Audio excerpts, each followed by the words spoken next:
Namaste. I'm Deepti Dutt, Head of Strategic Initiatives at Amazon Web Services Public Sector team in India. In the past, I was part of Aadhaar startup team from 2010 to 2013. It is my pleasure to introduce Mrs. Ganga Kapavarpu, who was the first CFO of India's digital ID project Aadhaar and retired as Deputy CAG, Office of the Comptroller and Auditor General of India. Aadhaar came into being in 2009, but the spadework and deliberations on the need for Aadhaar had started sometime before.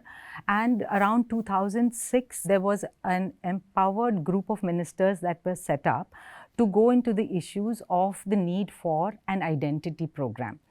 And it started with looking at whether we need a foundational ID over and above an already existing project of giving a multi-purpose identity card to national identity card, which was started with a security initiative in mind. So it was finally decided and approved by the empowered group of ministers that we will have a foundational ID with a development agenda. Truly, the name Aadhaar itself means foundation in many Indian languages, and India became pioneer in first nationwide digital ID project based on biometric that actually empowers and enables service delivery to the marginalized, and eventually ended up enrolling all the residents of the country. Aadhaar has become daily part of our lives now, be it peer-to-peer financial transactions, opening bank accounts, getting mobile connections in times of COVID, the entire contact tracing,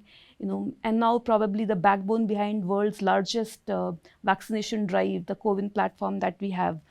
So on and so forth, the examples go on. When the first document which came out, which was just merely 20 pages, it had stated out all these things. So it was a foundational program, ID program, to which you would plug and play various programs of Government of India and the states at the federal setup. So be it the very first programs on, let us say, public distribution of food grains, be it the program of financial inclusion, that is linking of bank accounts to an identity number, and also be it giving fuel for cooking fuel. One of the visions was that we should make it a more efficient system. So one of the objectives was to have an ID project so that we give the rightful beneficiary the entitlements and thereby try and plug all pilferages and leakages, etc. And a lighthouse application which was thought of right at the very beginning was financial inclusion. And even to this day, I don't think we have deviated from that objective set up at that time in that little 20-page document. Now let's talk about some obstacles. Everything was not so rosy when it started out, right? I think one of the biggest challenges which we faced was not having legal legitimacy in some sense of the word. What happened was the legal framework was not put in place and we were working based on an executive order. And therefore, there was a lot of resistance and a lot of questions being raised of starting this without an act in place which clearly defined our role, our responsibilities, our objectives, and who are all the players. We were able to overcome this obstacle because of the strong political will that existed, which made sure that we could continue functioning while the legal framework was being put in place. In the very design of Aadhaar, we had made sure that we collect very minimal data, and that minimal data would be such that it would not compromise the individual's privacy, or it's not something which would lend itself to some kind of profiling, for instance. And even when it came to the another design principle, whether it was about doing identification process, that is verification of the identity once an Aadhaar number is given, or whether we were sharing what we call the eKYC, it was all resting on a consent framework. India is a federal country, so we have center which drives certain aspects of the governance, and there is the states level setup. So there was a need for a lot of coordination between the center and state, and that was also proving to be a challenge initially. And the only way of that we managed to overcome was constant, continuous stakeholder management and coordination and engagement with them.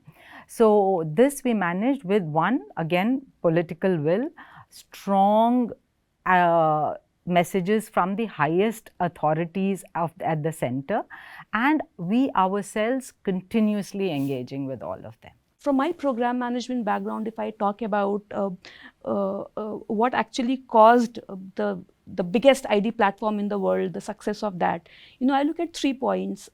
One is creating the entire self-incentivized ecosystem. That's the approach that we took, outcome-based, self-incentivized ecosystem, having multiple service providers to ensure healthy competition between them. A second key thing that worked very well for Aadhaar was the systematic program management approach that we had. We were always moving from POCs to pilots to large-scale rollout. And the scale that we're talking about, 1 billion people, even POCs and pilots were like humongous. Enrollment pilot was for a 100 million population. Yeah, so that 10% of India got enrolled, and then we took feedback from that improvised system before we rolled out for 1 billion. And all this was managed by a core team of multi-skilled stakeholders, core team, UIDAI owned team coming together from different government services as well as private sector. And third, very important point in my head from program management, field operations perspective is quality was baked in and it was not an afterthought. At all levels, be it enrollment, authentication, whatever, we always thought about quality baking in and not as a reactive thing. And that quality was focused from all process, people, and platform, all 3 angles. To talk about people, the emphasis that we had on training and certification of enrollment operator, the device certifications and standardization that we went out to do, detailed field processes, checklists and things like that. I had described about the obstacles and challenges which we faced, and surely I think I wouldn't like any other country to face the similar kind of situations. So what I would say is, first of all, don't embark on the project unless there is strong political will to see it from beginning to end. And the other thing is, get your legal framework in place. Make sure that you have a legal mandate to start doing the job of giving a digital identity to everyone. And along with that, when I say legal framework, I also would include the Data Privacy and Data Protection Act as well. So make sure that all these are in place before you commence. And if I may add another point, from residents and civil society group, the change management and communication aspect, it becomes very paramount, very important, that how do you really continuously keep engaging residents and civil society groups on those aspects, especially given that most digital ID projects would be rather abstract in nature. It's an ID which does not have any service delivery program associated. So how do you make people understand what the ID is really about, what they're really enrolling for? So I think the continuous change management and communication, what we call IEC, is very, very important for any such program to be successful.